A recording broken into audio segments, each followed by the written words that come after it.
What is up, Cupcakes? It's your boy Paperback Dan, and I'm here with Tanner and Tanner's friend Ben Perkins. We're excited to have you, dude.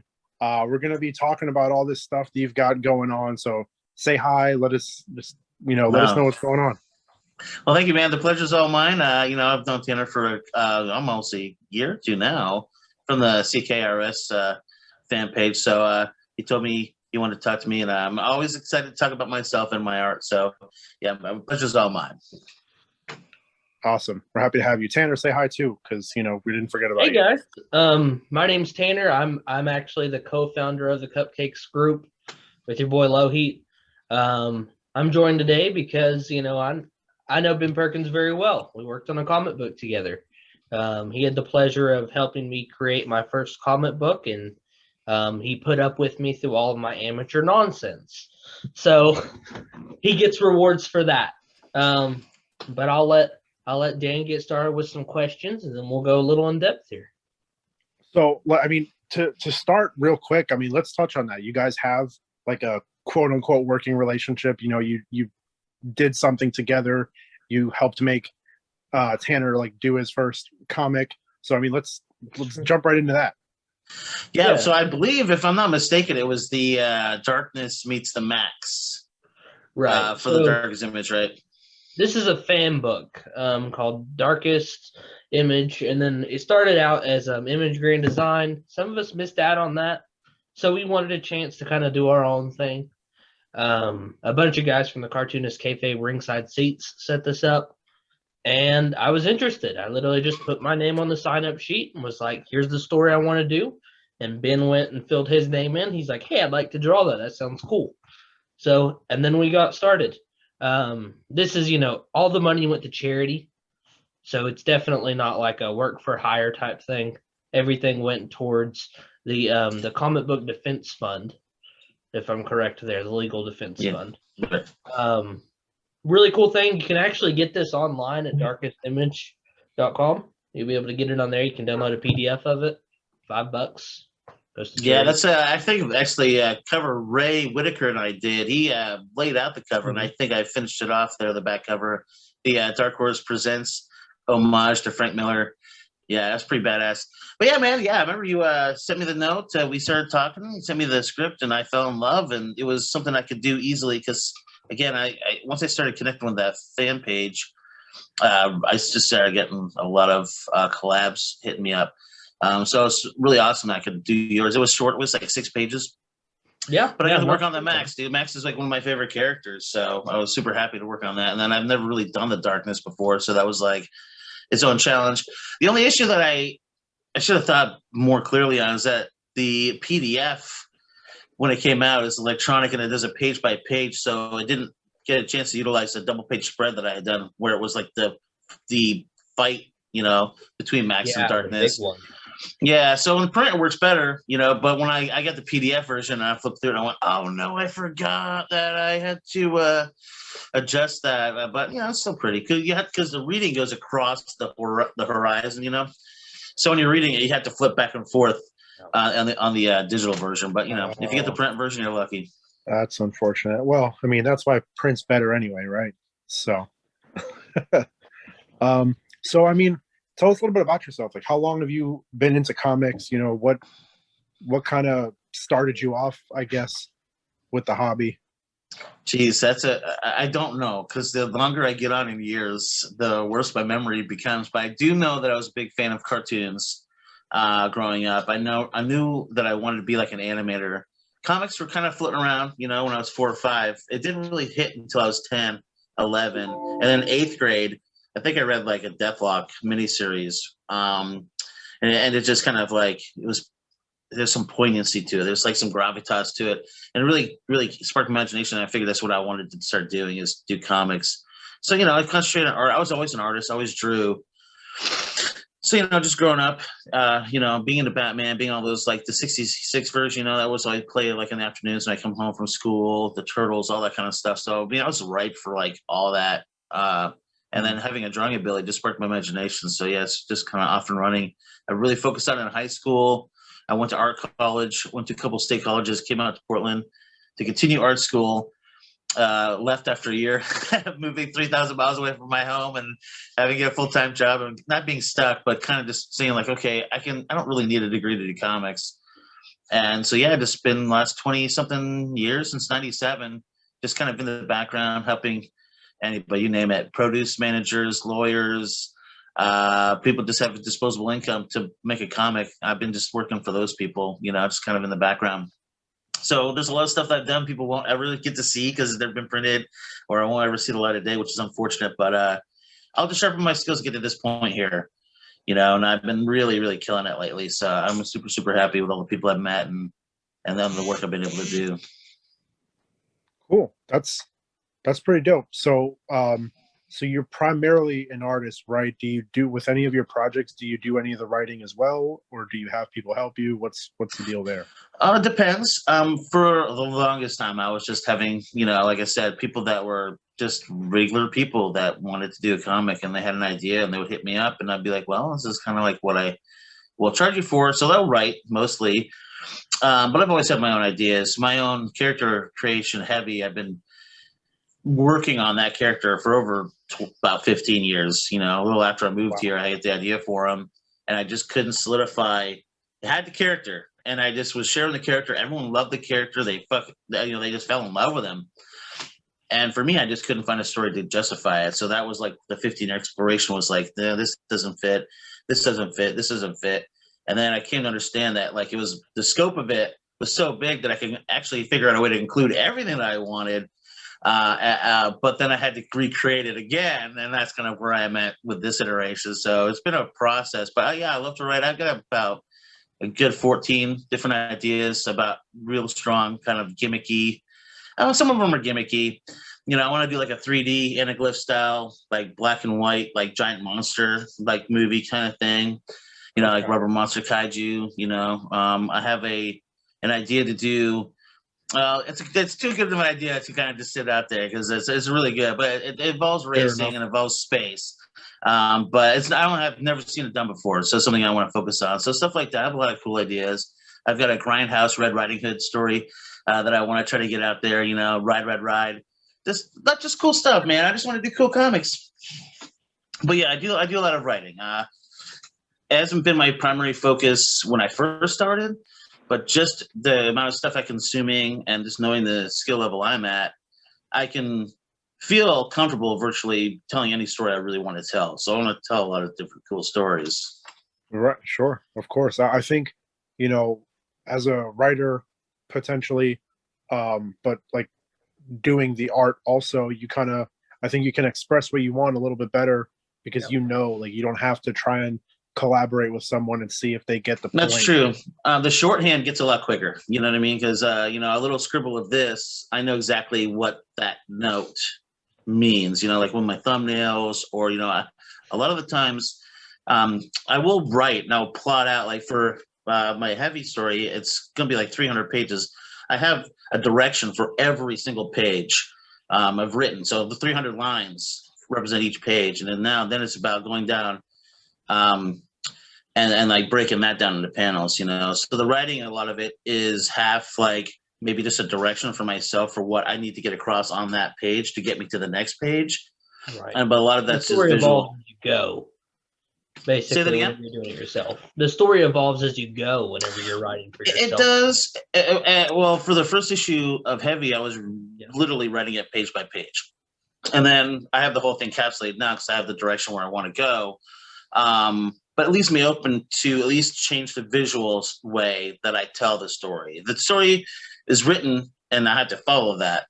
But visually, I can just do whatever I want. So usually I'll just wait until I get to that and then just kind of work through it. And, I might have an idea that sparks it. I have a couple of cool ideas that I'll know, I want it to have an homage to this or a feeling of whatever tone, Those are kind of notes. But I do a fair amount of writing, but it's mostly structural, not really like writing a narrative.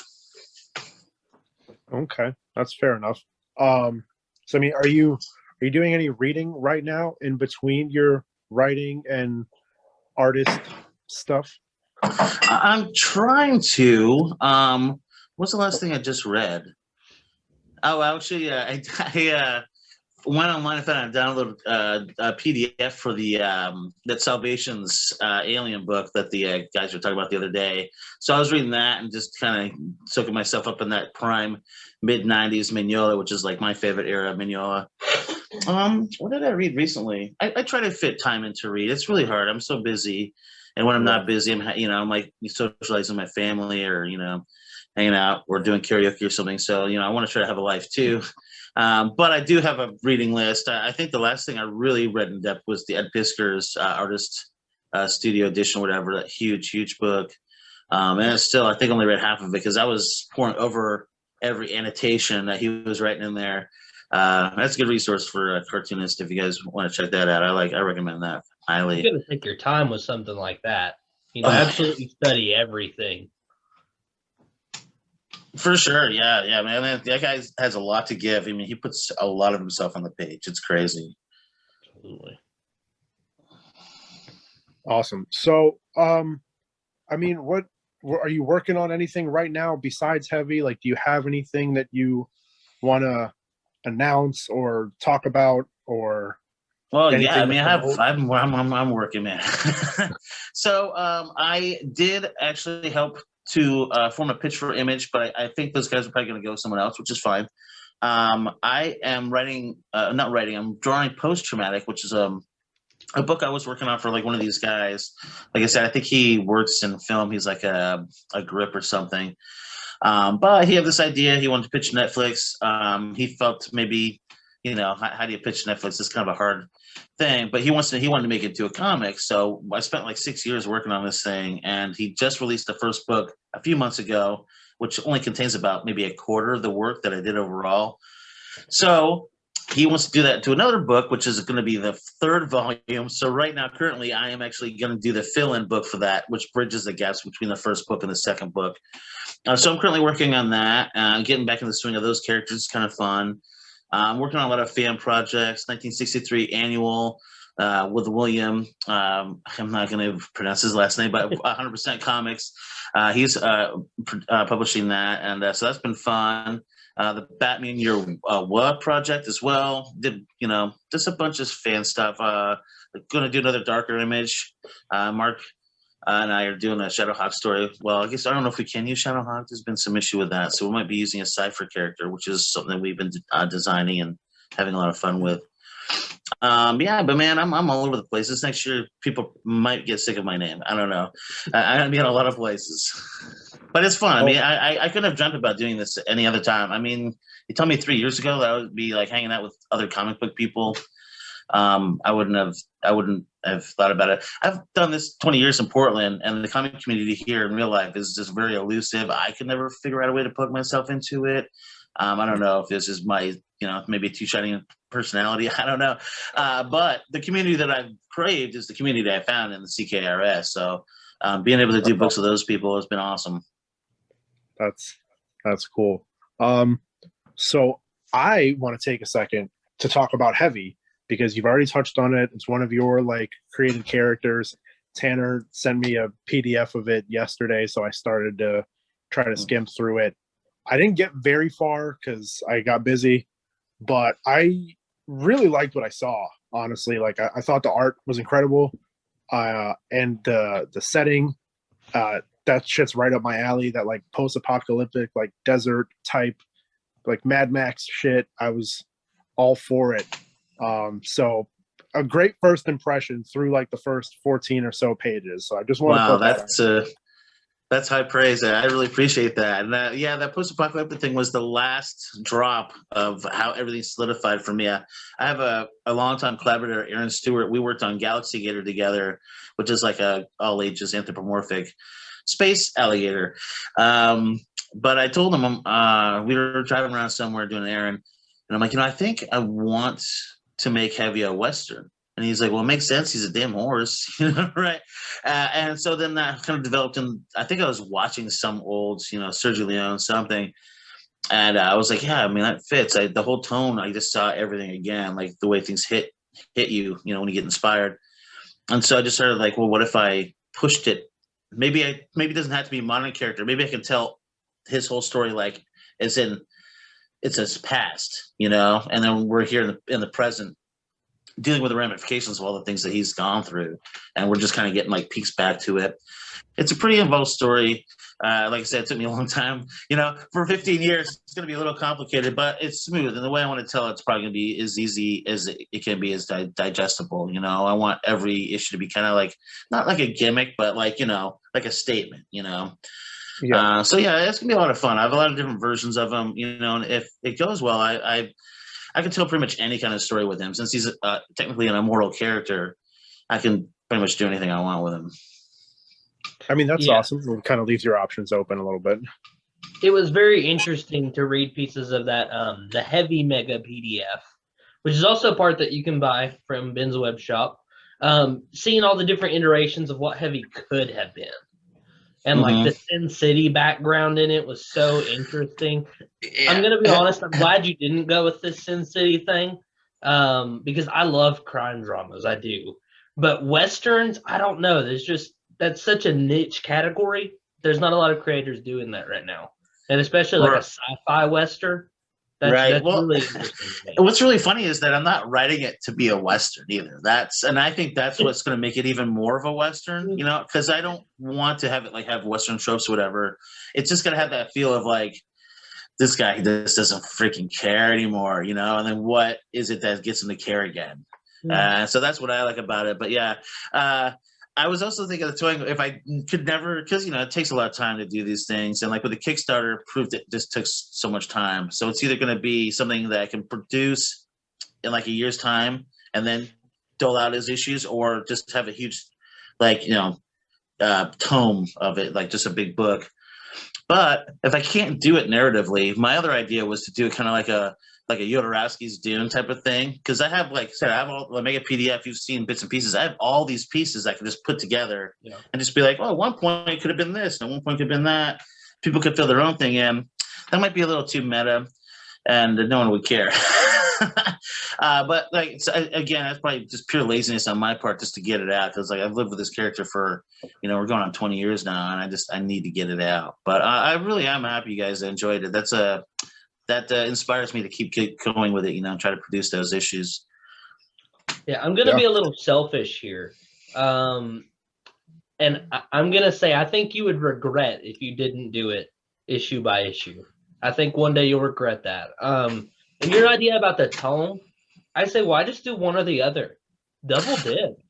I mean, people like our group, like in the Cupcakes group, like Dan buys the singles and then he turns around and he buys the trades. He's a sucker, you know. They get him for all of his money. And well, you gotta have all the versions, right? But that's actually a good idea, right? Yeah. And we're collectors. That's what we do, you know. So I mean, it's very possible if you do these Kickstarters, I'm gonna buy all the PDFs, and then if you tell me you're putting it in a nice package, I'm gonna buy that too, because I like throwing my money in the garbage. And that's not garbage. Yeah, those are his pockets you're talking about. Yeah, that's awesome.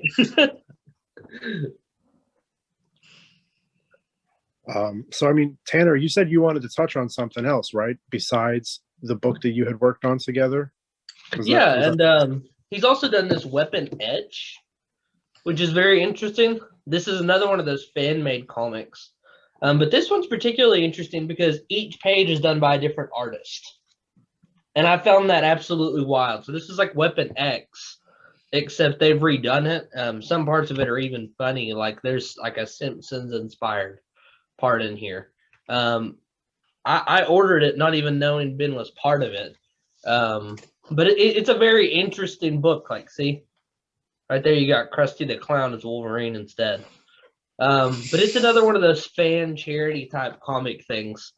And, you know, I know you don't make any money off those, but I think just getting your name out there is enough. Well, and that's a good note too. Stuff like that I don't mind doing. I think that one, 100% Comics works for the Heroes Initiative, if I'm not mistaken. Yeah. So yeah, it's always good to do something like that. As far as the exposure part, like I said, I've been doing this for a long time. I've been doing it for people that are just like, sometimes they're honest, sometimes they're not. And a lot of the times it'd be, well, you know, I can't pay you, but you can do it for the exposure, right? We've heard that.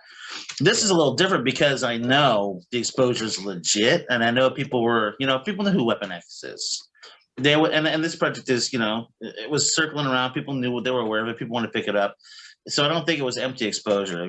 That's why I like doing the fan projects. I think that's why, if anything is going to give me a boost in my career, quote unquote, this is what I'm trying to do, with my life. I don't really have the skill set to do anything else but draw comics.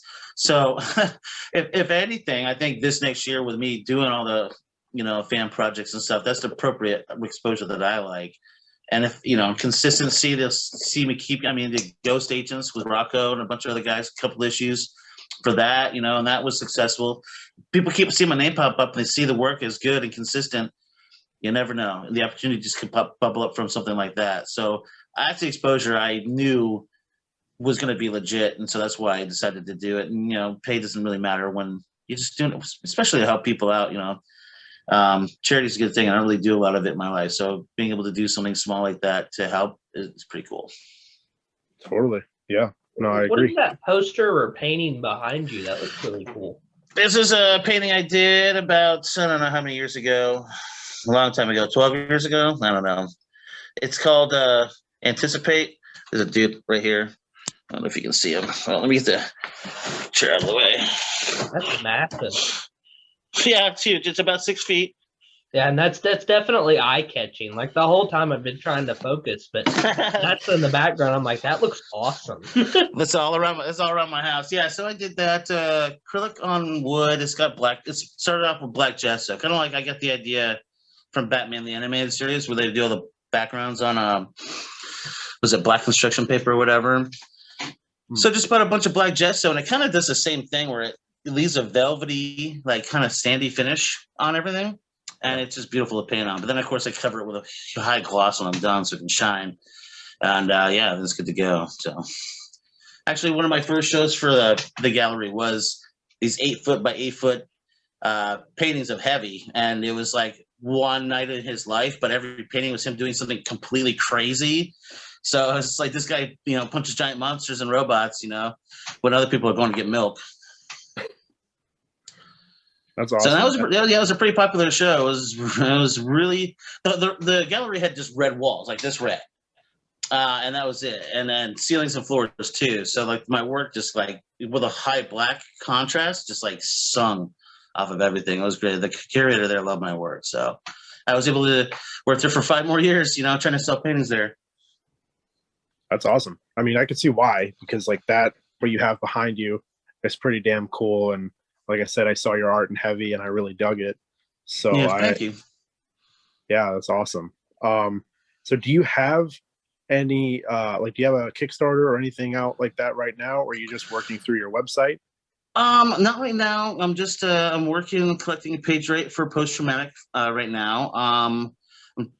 Got one sale on my Gumroad. And I can send you a link to that if you want. I only have 3 PDFs up there now. It's the Heavy issue #1 PDF that I ran for my Kickstarter. And then there's the Heavy Mega PDF, which is I think about 40 something. It's a lot of pages of old content that is out of context, but just kind of like slivers, like you said, of the character in different states. And then I have another PDF on there. It's a preview. It's 12 to 13 page preview of another property that I was trying to get off the ground called Kaijudo. And it's basically men and women who turn into giant monsters and fight in an arena. And this guy has to go undercover to find out why there's something rotten in that organization. So it's kind of cool. His dad was I call them a K-Man, which is like a Ultraman kind of dude, and only a few people can become like a human giant. Most of them become monsters when they do this. So his dad used to be able to do it. Now he realizes he can't do. So what would you call it? The police forces are trying to use him to suss out these bad people at this Kaijudo arena where people turn into giant monsters and hit the shit of each other. That sounds awesome. Tanner tried to send me that and it wasn't working for whatever reason, so I didn't get to see it. But that, yeah, I want to read that. That was a really cool idea. I got to the end of that preview and I was like, where's the next page, Ben? Where's the next page? I want to keep going. And then, that's cool. Said, and then I use an app called Comicat, and it said return to catalog. And I was like, no, that's it? Like, that's all I've got? So you definitely got to keep that going, at least for me. It may be selfish, but I think it's a really cool idea. Oh, that one can be easily done. I think that's a good, like, 60-page one shot. You know, if I planned it out right. Love giant monsters fighting each other. Well, and it's funny because the same time I came up with that idea, I think the week after that, or 2 weeks after that, James Heron announced that he was coming out with his Ultra Mega from Image, and I went, no! And to make it even worse, the first few pages, because my transformation thing was kind of similar to his, where I think in his, if you're in proximity to somebody, that he explodes and becomes he becomes a giant kaiju man, right? And on top of that, I was like, all these things. I was like, oh crap, I got to come up with something a little different now because, you know, people gonna think I've copied this guy when I literally, I mean, he obviously probably had that idea way before I did, but I didn't know of his when I came up with mine, so it's kind of weird. But you know, there's that synergy. I love giant monsters. You know, there's already a couple properties I guess called Kaijudo, but I think they're out, so maybe I can be okay using the name. It's either their Kaijitsu, I don't know. We'll figure it out. You know, Kai slam your face in. Who knows? You know, we'll figure something out. That's awesome. So what other? So you said you have a Gumroad and you have your own website. Is there anywhere else that you have like your stuff available for purchase or anything like that? No, not really. I'm kind of an idiot in that regard. I don't do much in the way. I just want to make books, so that's kind of like where it is now. Now that I have a bit of a platform, I am starting to try to understand what I can do to kind of get maybe a little bit more extra income. I was thinking about maybe doing heavy shirts. I don't really have anything as far as to sell, except I do. You can get post-traumatic on Amazon. If you go to Amazon Books and type in post-traumatic, I think there's two different options. I think there's a softcover version and a hardcover version. Okay. And that's beautiful. That's beautiful stuff. It's all black and white. I think that book has a lot of pages. There's a lot of pages in that book. I want to say 200. But it's really good artwork. It's some of the stuff that I was doing with, like, I don't want to say the height of my career because I don't think the height I've reached it yet, but I was pumping out a lot of pages and they're crazy gorgeous. And it's like a humble brag, I know, but like, I'm impressed with the stuff that I did. I look back at that stuff and I was like, I can't believe I did some of that stuff. So yeah, well, if you guys like World War II and like weird re-envisionist like dark history, it's a good book. So I mean, my two takes from what you just said are, one, I love I don't want to call it confidence because some people misinterpret that word, but I love how you're like, oh, I don't think I've hit my like peak yet, or I'm not in my prime. I love that attitude. And secondly, I think it's totally okay to wow yourself without, you know, coming across as braggadocious. Because sometimes I'll do the dumbest thing and I'm like, I don't mean dumb in a terribly bad way, but sometimes I'll just do something silly and I'm like, oh, wow, I actually managed to do that, you know? Even though, so I think there's nothing wrong with exceeding your own personal expectations. I don't think it comes out the wrong way. Tanner, you look like you want to say something. I hope you do. Sorry, right now I'm ordering post-traumatic on Amazon. The hardcover. Did you find it? $24.99. Yeah. They even have a paperback for for Dan with his little hands there. That's what we like to tell him, is that he only reads paperbacks because he's got small hands. That is not true. It's just an inside joke. Whatever you say, man. But I mean, it looks great. And personally, I think you should put some more of your stuff on Amazon. I know that they cut into your profits a little bit. I'm sure they do, because, you know, Jeff Bezos has to have his hand in everything.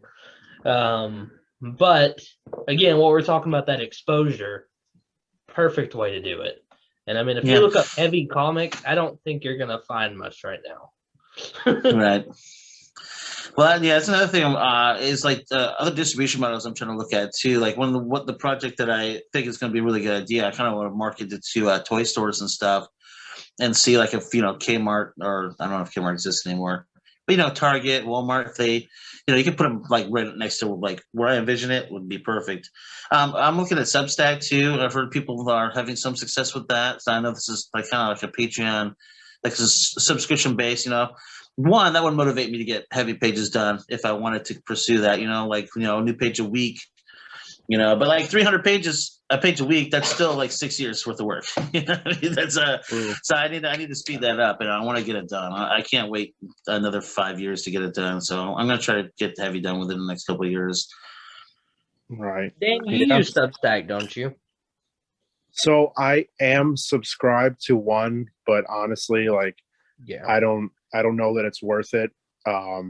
Not from a buyer standpoint, not so much a creator standpoint.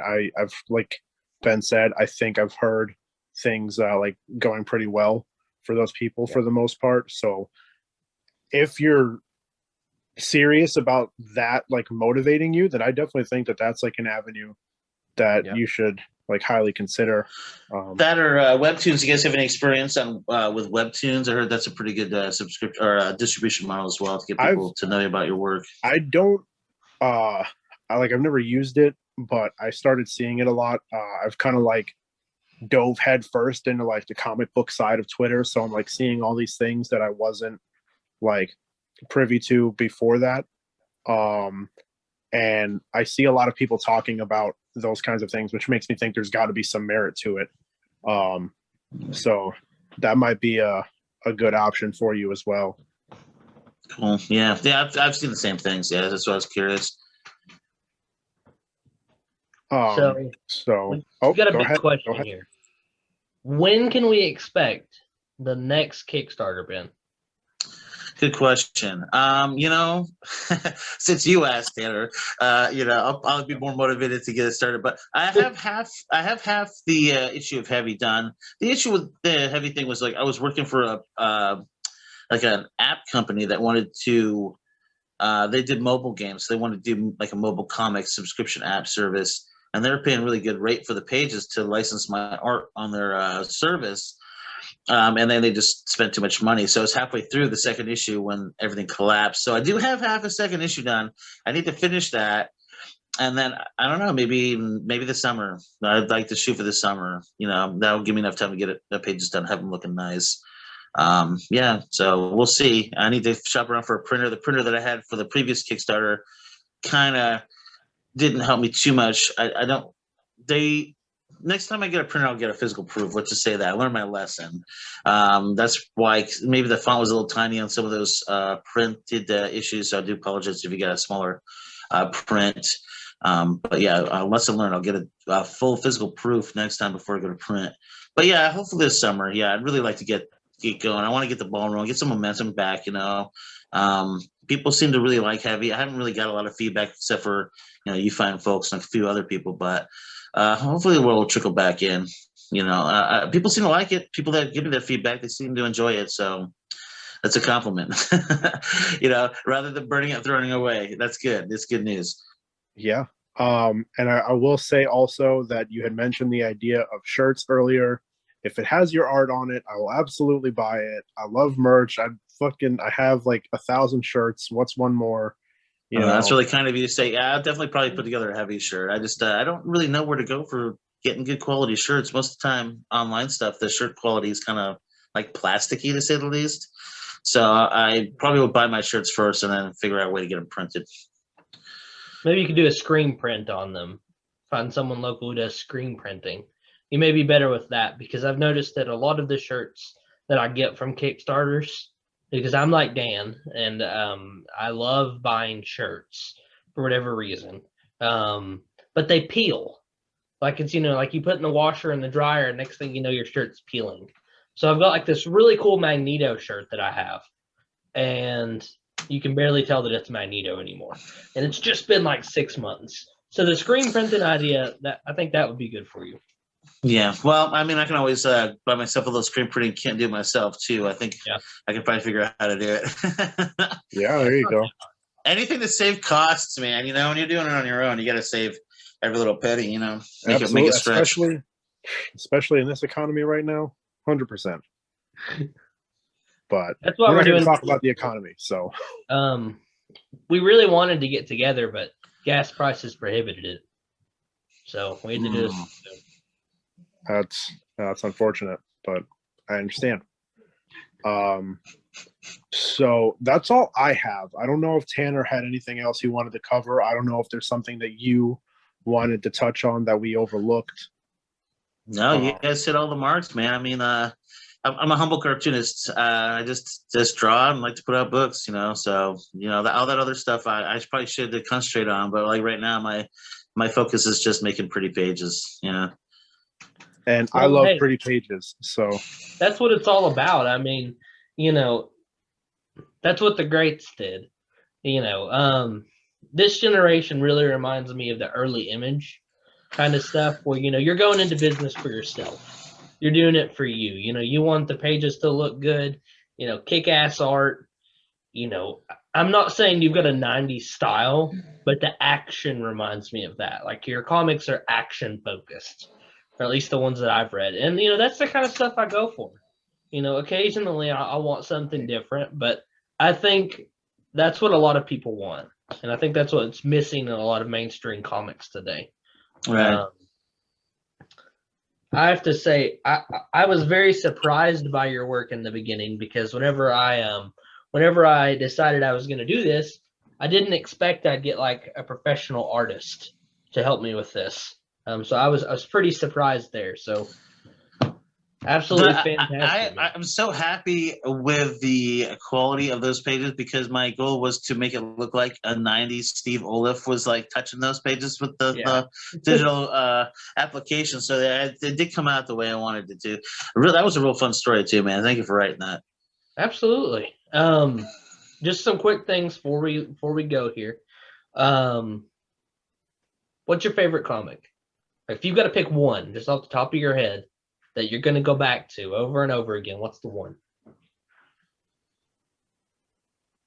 Damn dog. Oh, I got it. Oh, he's gonna pull it out.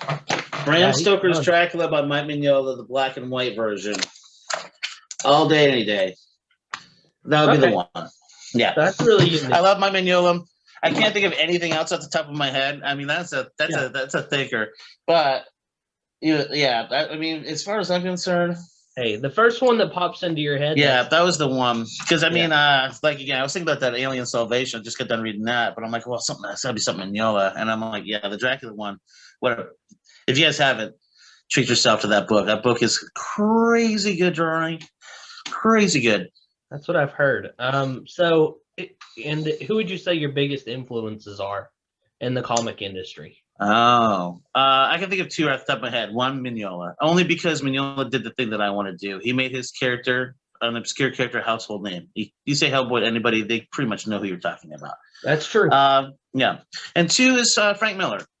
Frank Miller is one of those creators who, anytime he says something, I learn. He had that Daredevil, the behind the scenes, the Men of Fear, whatever, Men Without Fear, the creators of Daredevil, his segment. If you want a good masterclass, just listen to a guy orate about how great comics is and what he did for comics, you should watch that interview. Highly recommend. He says something in there that I like, is that he is interested in beauty, but he's not interested in pretty. And I think that's something that I like that. That just succinctly says what I like about comics. He's not trying to make things look beautiful. He's into beauty, but he's not into pretty. And then he says that the quote about he got into comics to make them more cinematic, and he stays in comics to make them less so. And I thought that was the most perfect thing anybody could ever say. So I'm always have Miller in the back of my mind when I'm creating. He's one of my favorites. He's my Rushmore would be definitely he's on there. Yeah. And Eisner, of course, that was from high school. I was really big on Eisner in high school. Well, those are good inspirations. You've got a solid background there. I can say that. I'm old. That's all it is. I'm just old. Hey, there's no shame in being old. There's no shame in that at all. I mean, compared to me, you are a little old, but that's okay. That's fine. That happens. But overall, it's been a pleasure having you. Definitely give us a heads up whenever you're going to do that Kickstarter. I'd be more than glad to promote it. I will let everyone know. I will shout so hard. We can have you back on here if you want back then. Whenever you make definitely love to have you back as well. That'd be awesome. Well, thanks for having me, guys. It's been such a sweet time talking to you. It's great. I love it. It's great. I had a lot of fun. Yeah. Also, so real quick before we sign this thing out, do you have any like social media or anything that people can hit you up on? If you know, I don't know if you're doing like a commission thing or if you're still trying to find work for people, etc. But Oh, just in general. I'm always open for commission. So the easiest way to reach me is my email is heavythehorse@gmail.com. Very simple to remember, and I'll take any commissions there. I'm on Facebook, Ben Perkins. I have an art page, Ben Perkins Art. Instagram, it's Brady Ben. And I think that's Brady Ben on Twitter, but I'm not really on Twitter that much because I don't like to be in a toxic environment. And I do have DeviantArt. Brady Ben on DeviantArt. If anyone ever goes to DeviantArt anymore, I kind of stopped posting work there because everyone kind of just moved over to Instagram. So those are the only places socially you can find me. But I'm always engaged, and if you hit me up, I'll hit you back. So yeah, I'm very approachable. So Awesome. yeah, commissions are good. I started at my $100. It's pretty cheap. So if you guys want something, hit me up. Cool. I'm glad I remembered to ask that part. I almost forgot. So yeah, that's Ben's awesome. a hustler. He's keeping it going. Hey, I mean, You gotta be.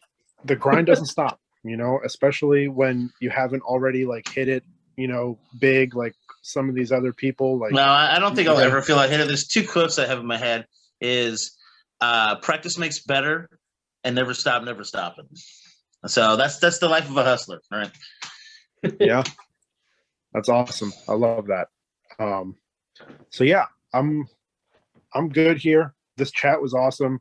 Again, we'd love to have you back if you have a Kickstarter come summertime. It's around the corner almost already. It's crazy. Yeah, don't remind me. Now you just put the pressure on me. What the hell? Yeah, Hey, feel the pressure's good. pressure. We want heavy. But yeah, so this chat was awesome. Again, for like the fourth time, you're welcome back. We'd love to have you. That's it for me. Tanner, you want to close this thing out? Yeah, I'll close it out. Before everyone goes and finishes listening to this amazing interview between all of us gentlemen, make sure to like, comment, and subscribe. You can check us out on Facebook. You can join in our group. You can vote on the books that we're going to read each month. Now, if you've got a book or if you are a creator that you would like to get a spotlight like this on, you can hit up Dan on Twitter, or you can even comment on this video. You can comment on one of the videos. We'll find you. But the best way is to hit up Paperback Dan on Twitter or our Facebook page. Or Instagram. But the Facebook page is huge. Just to put that up one more time. Ben, if you want to join it, you're more than welcome to use that to promote your stuff. There also, we love to chat with you. Yeah, Cupcakes, comic reviews on Facebook. The group is small, so I mean everyone kind of knows each other, and it's like fun. It's a little more intimate instead of having 4,000 people and like the group getting all toxic and stuff. So now's the time to hop in that group if that's something you'd be interested in. And yeah, so like Tanner said, if you want a little spotlight like this, you can hit me up on Twitter or Instagram. Either place is fine. I'll put that stuff in the description. And that's all I got. So we'll see you guys later. Peace.